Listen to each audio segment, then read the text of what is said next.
المصطفى بلغ مقاصدنا واغفر لنا ما مضى يا واسع الكرم. Assalamualaikum warahmatullahi wabarakatuh.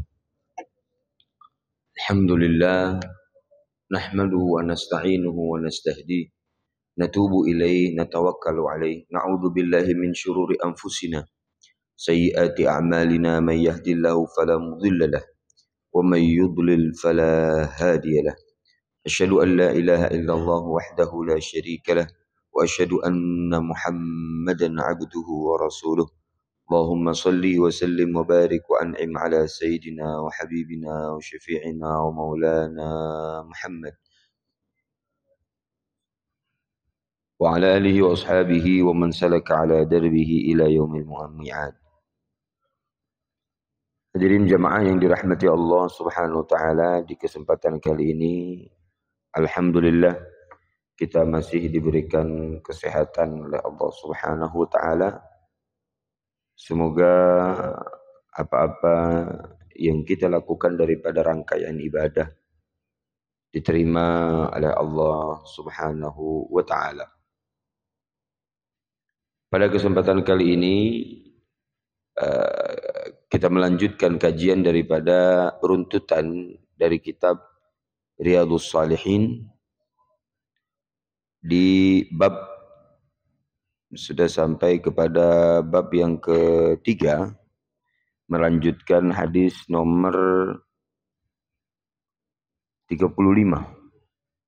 Hadis yang kita kaji saat ini agak panjang hadisnya. Jadi kami akan bacakan terlebih dulu hadisnya, lalu kami akan terjemahkan karena hadisnya mungkin barangkali belum pernah kita dengar.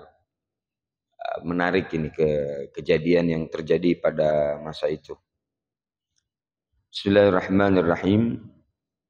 Qala Imam Nawawi rahimahullah taala an Suhaib radhiyallahu anhu anna Rasulullah sallallahu alaihi wasallam qala kana malikun fi man kana qablakum wa kana lahu sahirun falamma kabira qala lil malik inni qad kabirtu fab'ath ilayya ghulaman wa'allimhu as-sihra. فبعث إليه غلاما يعلمه وكان في طريقه إذا سلك راهب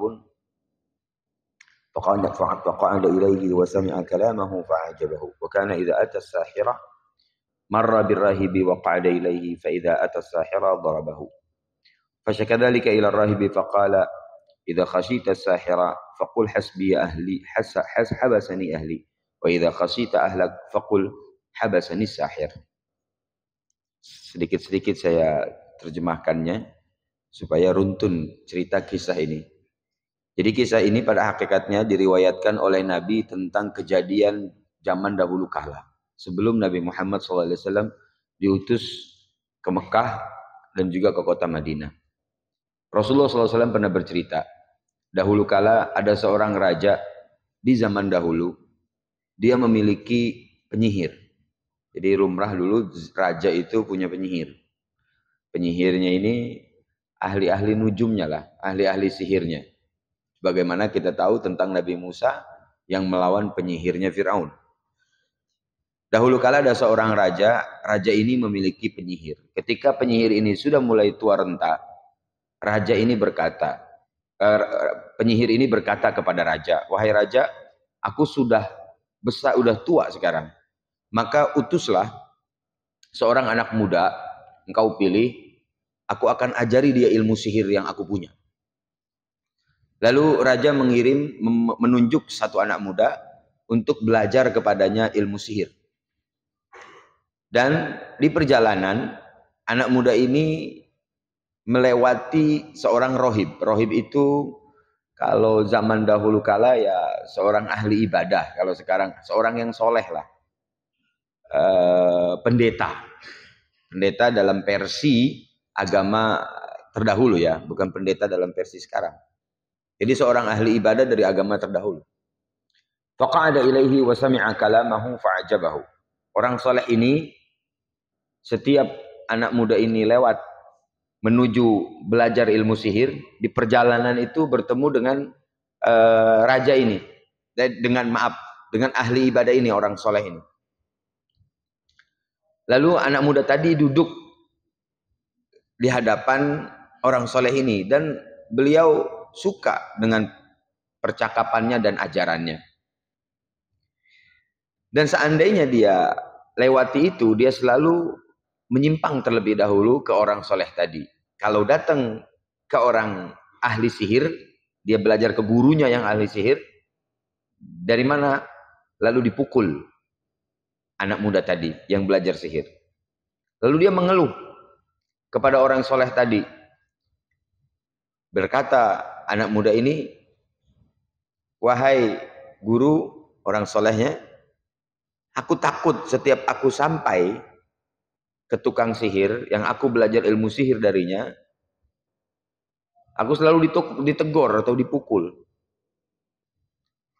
Lalu orang soleh ini berkata, bilang saja, jawab saja, aku tertahan karena membantu keluargaku.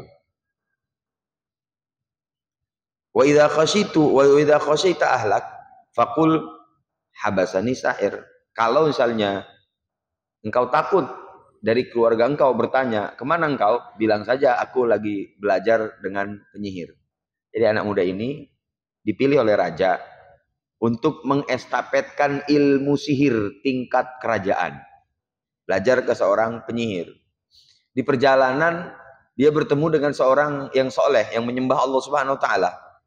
Dia bilang, suka dengan omongan orang soleh ini, dengan percakapannya, ceritanya.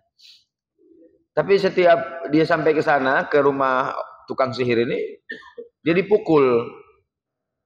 Kalau engkau terlambat, bilang saja, aku tertahan oleh keluargaku di rumah, ada urusan yang belum kelar. Nah, kalau engkau takut terlambat dari keluarga engkau, bilang saja, aku sedang belajar ilmu sihir. Jadi disuruh untuk mencari celah jalan keluar. Gimana caranya? Yang penting tetap datang ke pengajian orang soleh itu. Dan dilanjutkan ceritanya oleh Nabi Muhammad SAW. فَبَيْنَمَا هُوَ عَلَى ذَلِكَ إِذْ آتَى عَلَى دَابَّةٍ عَظِيمَةٍ قَدْ حَبَسَتِ النَّاسَ فَقَالَ الْيَوْمَ أَعْلَمُ السَّاحِرِ أَفْضَلُ أَمِ الرَّاهِبِ أَفْضَلُ فَأَخَذَ حَجَرًا فَقَالَ اللهم إن كان أمر الراهب أحب إليك من أمر الساحر فاقتل هذه الدابة حتى يمضي الناس فرماها فقتلها ومضى الناس فأتى الراهب فأخبره فقال له الراهب أي بني أنت اليوم أفضل مني قد بلغ من أمرك ما أرى وإنك ستبتلى فإذا ابتليت فلا تدل علي. Di perjalanan tiba-tiba di hari-hari dia belajar ilmu sihir sekaligus datang ke kajian, ke pengajian kepada orang soleh tadi, tiba-tiba lewat satu kampung, di kampung itu orang sedang ramai. Ada apa ini? Ternyata ada binatang buas. Ada binatang buas. Ini kesempatan saya untuk mengetahui, kata anak muda ini kesempatan saya untuk mengetahui ilmu tukang sihir yang mantap atau ilmu orang soleh tadi yang jago ini. Maka dia pinta kepada Allah, dia lawan binatang buas itu di hadapan masyarakat yang sedang berkerumun. Ya wahai Tuhan, seandainya, dia berdoa, wahai Tuhan, seandainya ilmu yang diajarkan oleh rohib itu, oleh orang soleh tadi itu, lebih engkau senangi, maka berikan kekuatan saya untuk bisa membunuh binatang buas itu. Ternyata binatang buas itu mati di tangannya karena doa beliau, doa anak muda tadi meminta kepada Allah bahwasanya ilmu yang diajarkan oleh orang soleh tadi, orang soleh tadi lebih bagus, lebih benar, lebih dicintai oleh Allah daripada ilmu sihir. Mati binatang buas itu, lalu dia datang kepada orang soleh tadi. Wahai orang soleh, tadi di jalan seperti ini kejadiannya. Lalu orang soleh itu berpesan, engkau sekarang wahai anak muda, ilmumu lebih tinggi dari ilmuku. Tapi hati-hati, aku menasihati kamu, engkau akan mendapatkan bala cobaan setelah ini. Kalau engkau mendapatkan bala cobaan, jangan ceritakan kepada orang lain, ilmu yang aku ajari itu dari aku. Diam-diam saja. Berlanjut Rasulullah SAW menceritakan, wa kana al-ghulam yubril akmah wal abras yudawin nas fi sairil adwa. Setelah itu anak muda tadi memiliki ilmu yang super luar biasa. Dia bisa menyembuhkan orang yang buta, diusap kembali lagi bisa melihat. Orang yang sakit kulit diusap kembali lagi itu kulitnya menjadi seperti sedia kala. Lalu mengobati semua penyakit yang ada pada masa itu. Siapapun yang datang dari orang-orang sakit, dia obati sembuh, dia obati sembuh. Anak ini semakin viral. Fasami ajali sunlil malik kana qad amiya fa'atahu bihadaya katsiratin faqala hahuna laka in anta syafaitani faqala innilah ashfi ahadan innama yashfi Allah ta'ala fa in amanta billah da'utullah fasyafak fa amana billahi fasyafahu Allah ta'ala. Viral berita ada anak muda yang bisa mengobati semua penyakit apapun di kerajaan itu. Seorang daripada menteri raja, kalau bahasa kita sekarang orang-orang ring satu dari kerajaan, ternyata ada yang terkena penyakit buta. Kalau ada yang beritahukan, oh, anak muda tuh, ada anak muda dia bisa mengobati itu raja itu. Dia bisa anak muda itu mengobati orang yang buta. Datang menteri tadi ke rumah anak muda tadi. Wahai anak muda, obati saya dari kebutaan. Kalau seandainya engkau bisa mengobati, aku akan berikan ini ganjarannya lah. Kata anak muda tadi, yang mengobati bukan saya, dia mengobati Allah Subhanahu Wa Taala. Kalau engkau mau sembuh, satu saja syaratnya, masuk ke dalam agama Islam, maka saya akan mintakan kepada Allah agar engkau sembuh. Kata menteri tadi, ya udah nggak apa-apa. Didoakan oleh anak muda tadi, ya Allah, sembuhkan kebutaan bapak ini, langsung ketika itu juga sembuh. Semakin viral berita. Fa'atal malik fajalasa ilaihi kama kana yajlis. Faqala lahu al-malik man radda alaika basarak? Qala rabbi. Qala walaka rabbun ghairi. Qala rabbi wa rabbuka Allah. Fa akhadahu falam yazal yu'adzibhu hatta dalla 'alal ghulam. Setelah anak muda tadi mengobati salah satu menteri raja tadi dipanggil karena beritanya ini udah nggak buta lagi. Coba dipanggil itu menteri itu. Datang ke hadapan raja, ditanya oleh menteri itu. Menteri itu ditanya oleh raja, wahai menteri, siapa yang ngobatin kamu itu? Yang ngobatin saya Allah. Hah? Engkau punya Tuhan selain saya, kata raja itu, karena raja itu mengklaim dirinya sebagai Tuhan. Hah? Engkau punya Tuhan selain saya. Kata menterinya, Tuhan engkau wahai raja dan Tuhan saya adalah Allah Subhanahu Wa Taala. Lalu disiksa menteri tadi. Sampai akhirnya dia mengakui yang mengobatinya adalah seorang anak muda. Jadi mulai ketahuan raja sekarang. Faji'a bil ghulam faqala lahul malik ay bunai qad balagha min sihrika ma tubri al-kama wal abras wa taf'al faqala inni la ashfi ahadan innama yashfi Allah ta'ala fa akhadha falam yazal yu'adzibuhu hatta dalla 'ala ar-rahib faji'a bir rahib faqila lahu irji' an dinik fa aba fada'a bil mi'syar fa wudi'a al mi'syar fi marfiqi ra'sihi fashaqqahu hatta waqa'a shiqahu. Dipanggil anak muda tadi yang viral bisa mengobati orang sampai menterinya pun sembuh. Dipanggil anak muda tadi ke hadapan raja. Wahai anak muda, engkau yang mengobati menteri aku ini? Bukan saya. Jawaban yang sama. Yang mengobati adalah Allah Subhanahu Wa Taala. Saya suruh kamu belajar ilmu sihir dulu. Ilmu sihir kamu udah mantap ini. Siapa yang ngobatin? Enggak, bukan saya. Bukan ilmu sihir yang ngobatin menteri bapak. Yang mengobati adalah Allah Subhanahu Wa Taala. Diazab, diseksa lagi anak muda tadi. Akhirnya anak muda tadi membocorkan, saya belajar ilmu ini dari seorang yang soleh. Seharusnya kan janjinya jangan dibocorin. Dari awal ilmu ini jangan dibocorin dari Allah Subhanahu Wa Taala. Maka raja pun menghadirkan tadi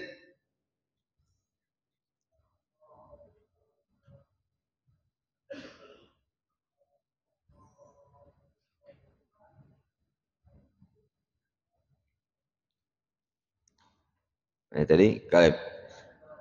Jadi raja tadi pun fa'akhadha falam yazalu azibu hatta dalla 'ala ar-rahib faji'a bir-rahib qala irji' an dinik fa'aba fada 'ala al-mi'syar fawudi'a al-mi'syaru fi mirfaq ra'sihi fashaqqahu hatta waqa'a shiqahu thumma ji'a bi jalisil malik faqila lahu irji' an dinik fa'aba fawudi'a al-mi'syar fi mirfaq ra'sihi fashaqqahu bihi hatta waqa'a shiqahu. Ini yang menyeramkan dan menarik. Setelah kejadian itu, semuanya dikumpulkan yang 3 orang tadi. Si raja berkata, kata raja, bukankah aku yang menyembuhkan? Tak, yang menyembuhkan adalah Allah Subhanahu wa taala. Lalu raja itu menyeksa si rahib, si orang soleh tadi, sehingga orang soleh tadi dipanggil. Dia berkata raja, tinggalkan agamamu. Tinggalkan agamamu wahai orang soleh. Kau jangan acak-acak, jangan rusak agamaku. Lalu kata orang soleh tadi, nggak mau saya tetap beribadah menyembah Allah Subhanahu wa taala. Lalu raja bilang kepada orang sekitarnya, tolong ambilkan gergaji. Apa? Gergaji ya. Tolong ambilkan gergaji. Lalu gergajinya itu diletakkan di kepalanya. Dibatok kepalanya. Lalu digergaji orang soleh tadi di hadapan orang-orang banyak. Di hadapan termasuk menterinya tadi. Sini wahai menteri, lihat ini orang ini. Digergaji terus orang soleh tadi palanya. Sampai meninggal. Engkau mau nggak balik ke agama saya lagi? Nggak mau. Lalu menterinya pun tadi digergaji kepalanya sampai meninggal demi mempertahankan la ilaha illallah. Orang 2 sudah selesai dalam kisah Nabi ini. Tinggal 1 anak muda yang beriman kepada Allah. Dia bawa gurunya sampai gurunya itu pun tertimpa musibah bala yang sehingga meninggal. Tsumma ji'a bil ghulam. Kemudian didatangkan dengan anak muda tadi. Raja berkata, faqila lahu irja'an dinik fa'aba. Fadafanahu ila nafarin min ashabihi faqala idhabu ila jabali kadha wa kadha fas'adu bihil jabal fa idza bala'tum dhurwatahu fa in raja'an dinihi wa illa fatruhu fadhahabu bihi fas'idu bihil jabal faqala Allahumma kfinihim bima syi'ta farajafa bihi bihimul jabal fasaqatu wa ja'a yamshi ila al-malik faqala lahu al-malik ma fa'ala ashabuk faqala kafanihimullah fadafa'u ila nafarin min ashabihi faqala idhabu bihi fahmilu fi qurqurin wa tawassatu fil bahr fa idza raja'a an dinihi wa illa faqdhifuhu fadhabu bihi qala akhfinhum bima syi'ta fan kafa'at bihi as-safina faghariqu wa ja'a yamshi ila al-malik faqala lahu al-malik ma fa'ala ashabak fa ashabuka faqala kafanihimullah faqala lil malik innaka lasta biqatili hatta taf'al ma amuruka bihi qala ma huwa qala tajma'un nas fi sa'idin wahid wa taslibuni ala jiz'in thumma khudh sahman min kinanati thumma dha' saham fi kabidil qus thumma qul bismillah rabbil ghulam thumma armi fa innaka idza fa'alta dhalik qataltani fajama'a an-nas fi sa'idin wahidin wa salabahu ala jiz'in thumma akhadha sahman min kinanatin thumma wada'a saham fi kabidil qusi thumma qala bismillahi rabbil ghulam thumma ramahu fawaqa'a sahmu fi sudghihi wa wada'a yadahu fi sudghi famata faqala amanna bi rabbil ghulam fa utiya al-malik faqila lahu ara'aita ma kunta tahdhar qad wallahi nazala bika hadruka qad amanna fa amara bi ukhdudin bi afwafi sikak fa khuddat wa adrama fiha an-niran wa qala ma lam yarji' an dini fa aqmihu fiha aw qila lahu iqtahi fa fa'alu hatta ja'at imra'atun ma'aha sabilaha fataqa'asat fa qala laha al-ghulam ya umma tasbiri fa innaka 'ala haqq.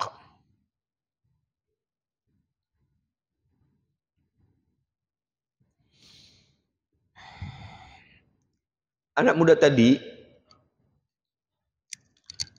akhirnya dipanggil oleh raja. Lalu kata raja, kau kembali ke agamaku. Raja, saya tidak akan kembali ke agama engkau. Saya beriman kepada Allah Subhanahu wa taala. Engkau sudah lihat apa yang saya lakukan kepada dua orang tadi. Menteri saya dan juga guru engkau. Orang soleh. Iya. Tidak apa. Wahai raja, berbuatlah yang kau mau. Lalu raja memanggil para algojo-algojonya, bawa anak ini ke gunung. Lalu lempar dari atas gunung. Anak tadi pun ikut. Wahai anak muda, mau kembali kepada agamaku atau ikut dengan agama orang tadi? Saya tetap beriman kepada Allah. Saya tetap mempertahankan la ilaha illallah. Lalu anak muda itu dibawa ke atas gunung, dilempar dari atas gunung. Itu perintah raja. Setelah dibawa oleh para algojo, gunungnya goyang. Semua yang ada dari anak buah raja, semua yang membawa dia ke atas gunung, semuanya terjatuh dan mati. Anak muda tadi datang lagi ke hadapan raja. Wahai raja, berita semakin viral di kerajaan itu. Wahai raja, aku kembali dalam keadaan selamat. Mana orang-orang aku? Semuanya meninggal. Diperintahkan lagi, wahai anak muda, kembali kepada agamaku. Tidak raja, saya tetap dalam agama Allah, la ilaha illallah. Ya udah. Wahai algojo, bawa dia ke tengah laut, lempar dia ke tengah laut. Dibawa dengan kapal laut ke tengah laut. Kapal lautnya hancur, semuanya mati algojo-algojonya, dan anak muda tadi enggak kabur, balik lagi ke raja. Wahai raja, aku masih hidup. Mana orang-orang yang algojo-algojoku? Semua tenggelam.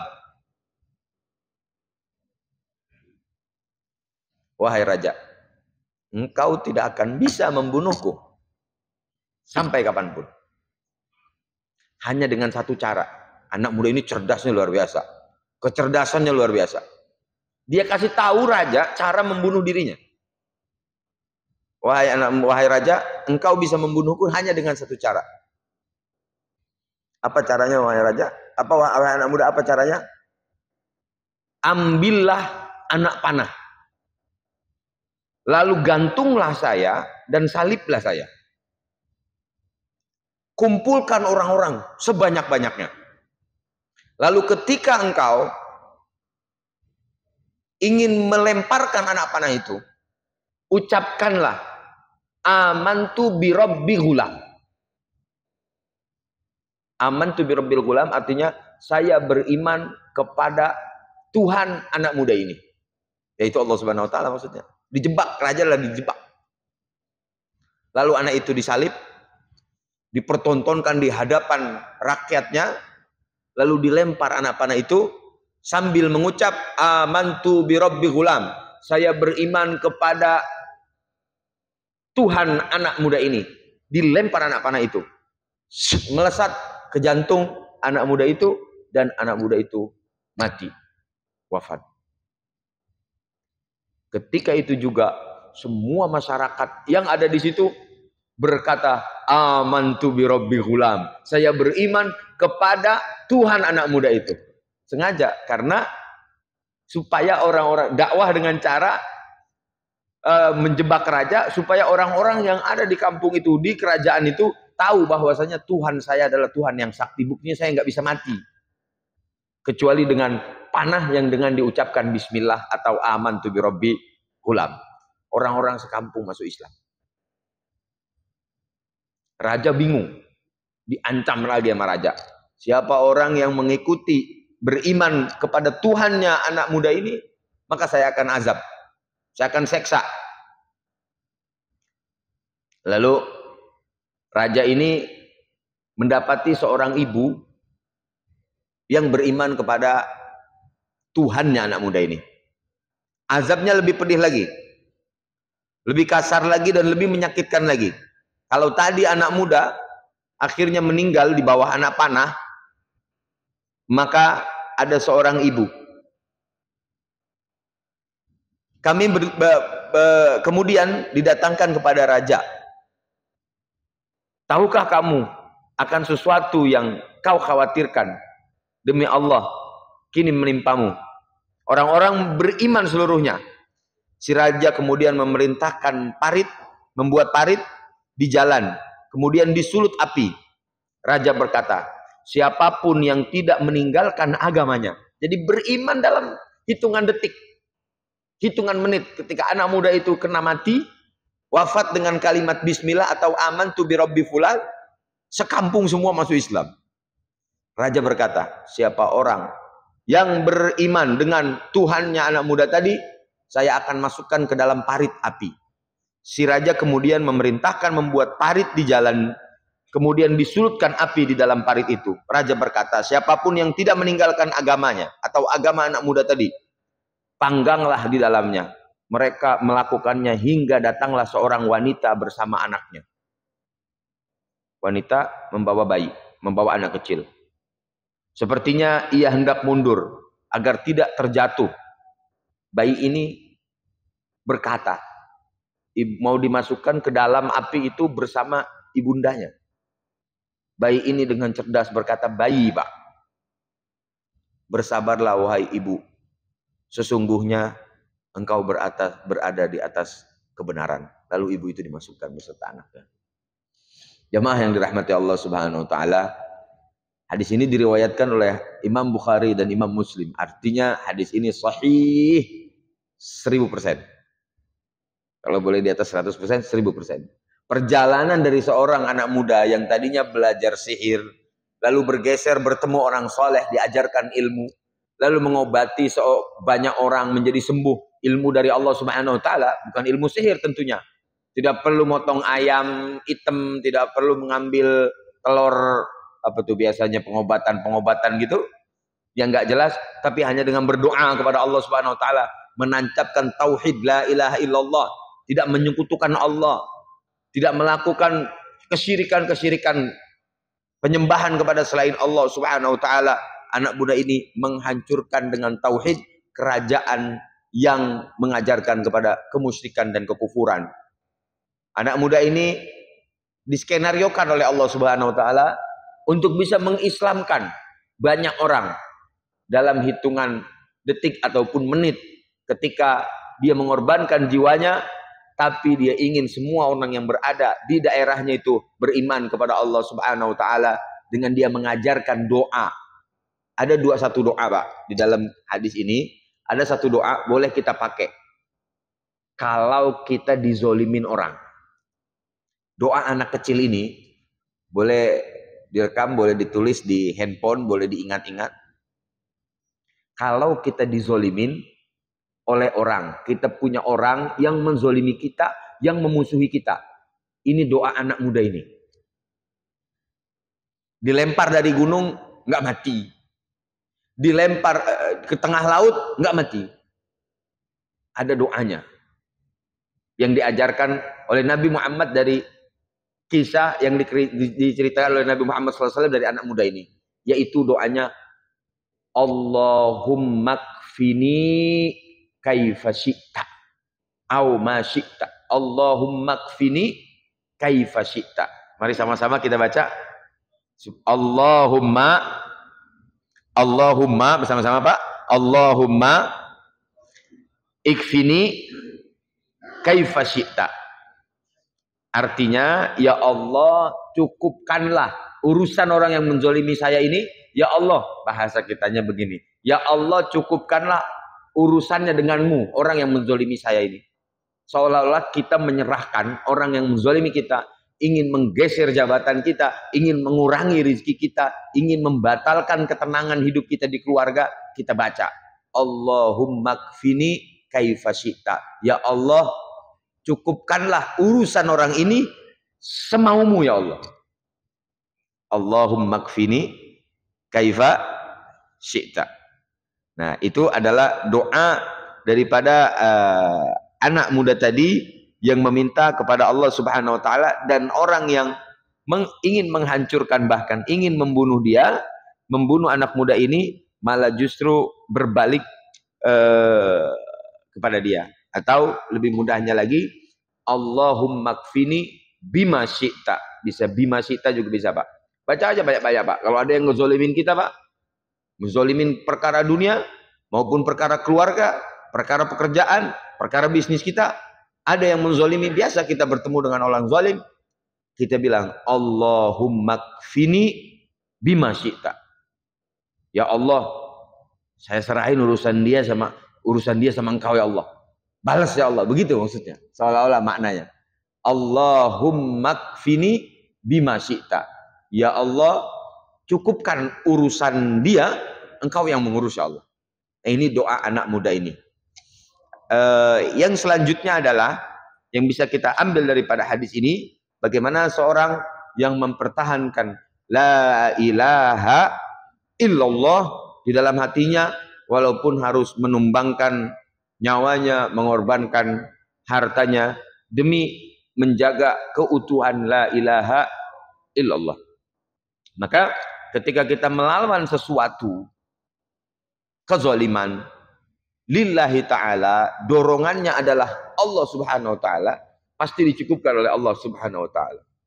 Akan tetapi yang berada di dalam hati ini, jangan sampai malah justru ada kegelapan-kegelapan, kesombongan, atau pamrihnya. Di satu kampung, dalam riwayat juga diriwayatkan, di satu kampung ada orang menyembah pohon. Pohon besar, pohon tua, pohon yang dikeramatkan. Ada orang soleh juga datang ingin menghancurkan pohon itu supaya orang manusia tidak tenggelam dalam kemusyrikan. Orang ini datang ke pohon itu membawa kampaknya. Ini dalam riwayat juga. Dihancurkan pohon itu. Baru ditebang pertama, setannya keluar Pak. Berbentuk ke hadapan orang itu. Jin lah. Kata setan itu kepada orang tadi, orang yang ingin menghancurkan, yang sudah membawa kampak, mau apa kau hancurkan ini? Saya ingin hancurkan karena engkau menjerumuskan orang kepada kemusyrikan. Akhirnya bertarung dia dengan setan itu. Kalah setan itu. Setelah kalah, setan itu tunduk kepada dia. Setan itu ngomong, wahai orang soleh, tidak apa kau tidak menghancurkan pohon ini. Dan aku akan berikan kepada engkau, berkhidmah kepada engkau, membantu engkau. Belaga-laga tobatlah setan ini. Lalu orang tadi, apa bahasa kitanya, take and give-nya apa? Kamu mau apa? Saya antar ke rumah kamu. Yang bentuknya komersil, apa makanan atau apa atau harta. Ya udah nggak apa-apa, deal. Tapi jangan ajarkan orang lagi kemusyrikan. Ya nggak apa-apa, orang nggak pada menyembah pohon ini lagi, nggak apa-apa. Orang soleh ini pulang. Setiap apa yang dia inginkan dipenuhi oleh setan tadi. Dijebak sama setan. Kata setan, saya nggak kasih ini hari ini, dia pinta. Datanglah itu orang soleh ini ke pohon tadi. Hei setan, dia bawa kampak lagi. Engkau janji sama saya, apa yang saya pinta daripada kebutuhan engkau penuhi. Saya hancurin pohon ini nih, biar orang nggak pada musyrik. Dihancurkan pohonnya, setan itu pun keluar lagi, menampakkan dirinya, bertarung lagi dengan dia. Selesai tarung, kalah orang tadi. Setan yang menang. Ditanya oleh orang soleh itu, wahai setan, kenapa waktu pertama engkau kalah dan ini engkau menang? Wahai orang yang beriman, waktu engkau datang pertama kali, engkau datang membawa la ilaha illallah, tulus ikhlas karena Allah. Ketika engkau datang yang kedua, memang engkau ingin menghancurkan kemusyrikan, tapi di dalam hatimu terbesit karena setoran saya nggak lancar. Karena setoran saya nggak lancar.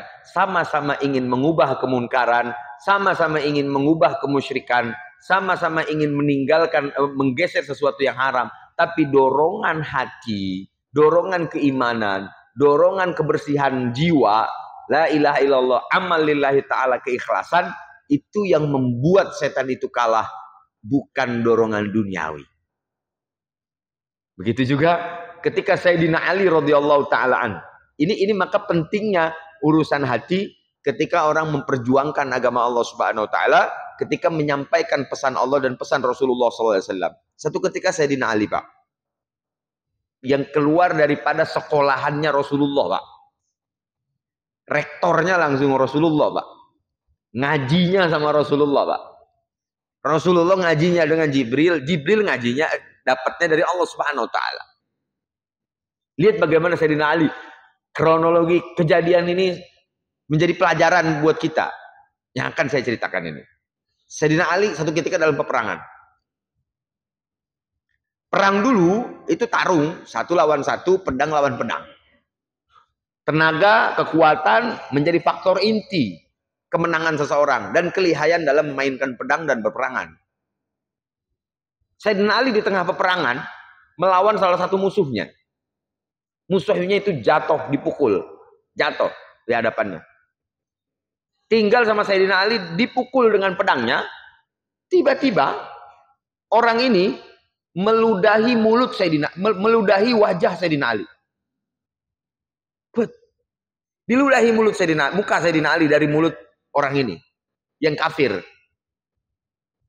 Ketika diludahi, padahal Sayyidina Ali itu tinggal ayunkan saja pedangnya, selesai urusan. Tapi begitu diludahi, posisi orang itu sudah di bawah, Sayyidina Ali posisinya di atas, ingin diayunkan pedangnya, Sayyidina Ali berhentikan pedangnya. Letakkan, jatuhkan pedangnya. Atau pegang pedangnya. Bergeser Sayyidina Ali radhiyallahu ta'ala anhu. Lalu Sayyidina Ali berkata, setelah dikejar sama orang itu yang tadinya harusnya dibunuh. Kata orang kafir ini, wahai Ali, tunggu sebentar. Kenapa engkau tinggalkan aku? Padahal kita bertarung sudah lama dan aku jatuh. Sekali ayun aku langsung meninggal. Sekali ayun pedang engkau aku langsung meninggal. Kata Sayyidina Ali, saya tidak jadi membunuh engkau karena ludah engkau. Ada apa dengan ludah saya? Saya takut begitu saya ayunkan pedang saya dan saya membunuh engkau, bukan karena la ilaha illallah, tapi karena keselnya saya terhadap ludah. Jadi saya membunuh engkau takut gara-gara ludah, bukan karena Allah Subhanahu wa taala. Subhanallah. Sayyidina Ali radhiyallahu taala anhu. Akhirnya orang kafir ini mengucapkan la ilaha illallah, masuk ke dalam Islam. Bapak-bapak hadirin yang dirahmati Allah Subhanahu wa taala, kalau kita dalam posisi itu, musuh kita udah jatuh, lalu kita diludahin, lalu di tangan kita ada pedang, kira-kira gimana kita itu? Hah? Cincang 12 ya Pak ya? Kalau perlu dagingnya di blender. Tapi itulah orang yang keluar daripada sekolahannya Rasulullah. Yang rektornya, yang gurunya, guru besarnya adalah Rasulullah. Sayyidina Ali dididik dari muda oleh Rasulullah SAW. Sampai beliau meninggalkan Rasulullah SAW, berpisah dengan kematian. Sayyidina Ali radhiyallahu taala anhu tidak jadi membunuh gara-gara mengoreksi hatinya. Jangan-jangan saya ini bunuh takutnya gara-gara ludah, bukan gara-gara pedang. Bukan gara-gara jihad di jalan Allah Subhanahu wa taala. Nah, ini yang perlu kita introspeksi adalah apakah amal-amalan kita yang kita anggap itu secara zohirnya adalah amal ibadah, atau jangan-jangan di dalam hati kita justru terbesit kesombongan, justru terbesit keriaan, justru terbesit ingin dipuji oleh orang, ingin dikatakan orang baik, ingin dikatakan orang soleh, ingin namanya disebut setelah tidak ada. Jangan-jangan amal-amal kita yang sudah kita dengan letih luar biasa upayakan, kita tidak dapati nanti di akhirat. Semoga Allah memberikan kita keikhlasan. Amin ya rabbal alamin. Begitu banyak amal-amalan kita yang harus kita jaga, maka jagalah amal kita sebagaimana kita menjaga dosa kita untuk tidak dilihat orang. Jagalah amal kita, berupaya semaksimal mungkin murni 100% lillahi ta'ala, benar-benar mengharap Allah subhanahu wa ta'ala. Karena ada ciri-cirinya, orang-orang yang tidak ikhlas lillahi ta'ala, anak muda ini, gulam ini, kalau tidak ikhlas lillahi ta'ala, itu tidak mungkin bisa mengalahkan raja, menghancurkan, menyembuhkan orang sakit dan segala macamnya yang diberikan oleh Allah subhanahu wa ta'ala kekhususan.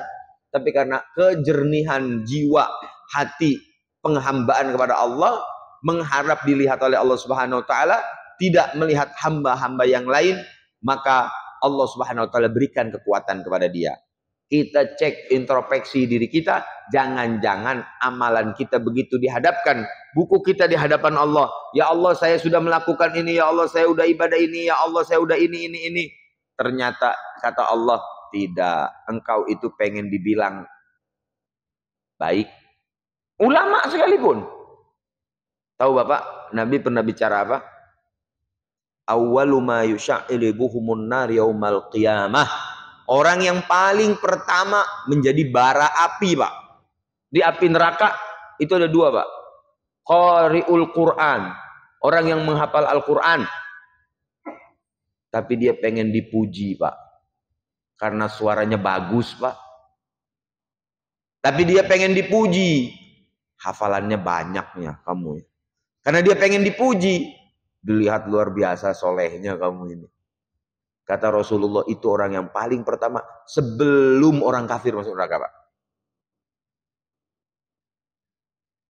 Yang kedua, orang alim yang nggak ngamalin ilmunya. Nauzubillah min zalik. Semoga Allah menjaga kita semua. Maka keikhlasan yang diajarkan oleh anak muda ini, yang dikisahkan oleh Nabi Muhammad SAW, begitu luar biasa, memberikan efek dakwah yang luar biasa, mengislamkan satu kampung, satu daerah, satu kerajaan. Kita cek deh amal kita, udah ikhlas apa belum?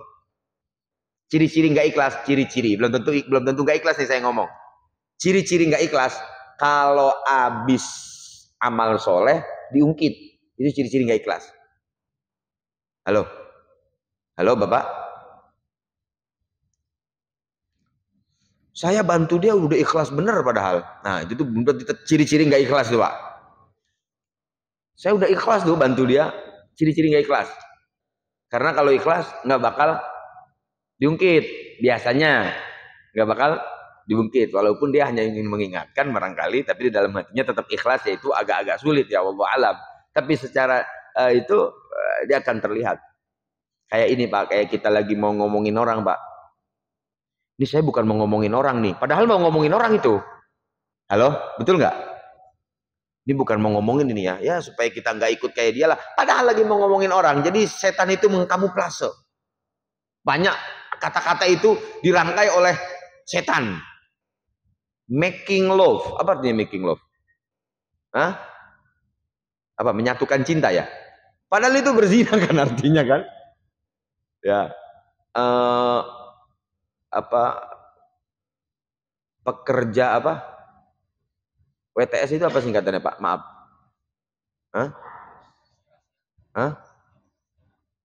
Bukan pekerja komersial. Wanita tunasusila, jablay. Kenapa kita pelan-pelan ngomongnya? Betul nggak?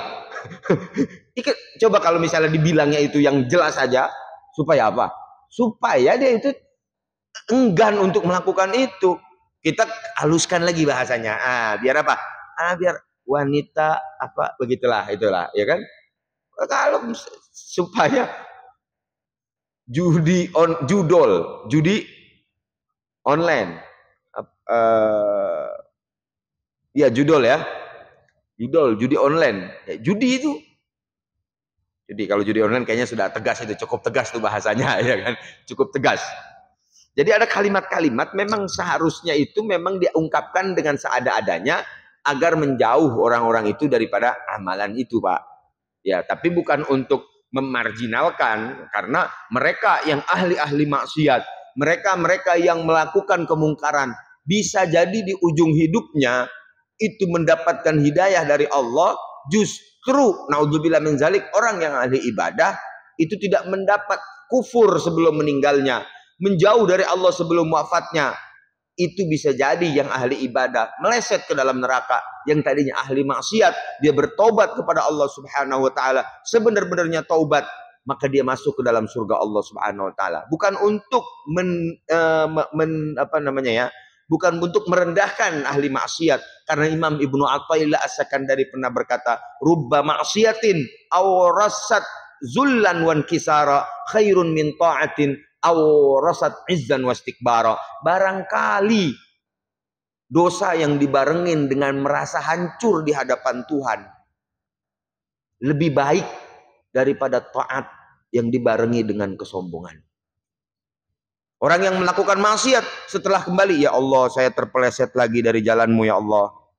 Akhirnya dia taubat, akhirnya dia terpeleset lagi loh, ya Allah saya terpeleset lagi ya Allah. Sebenar-benar jiwa raga meneteskan air mata, ya Allah saya tergelincir ya Allah.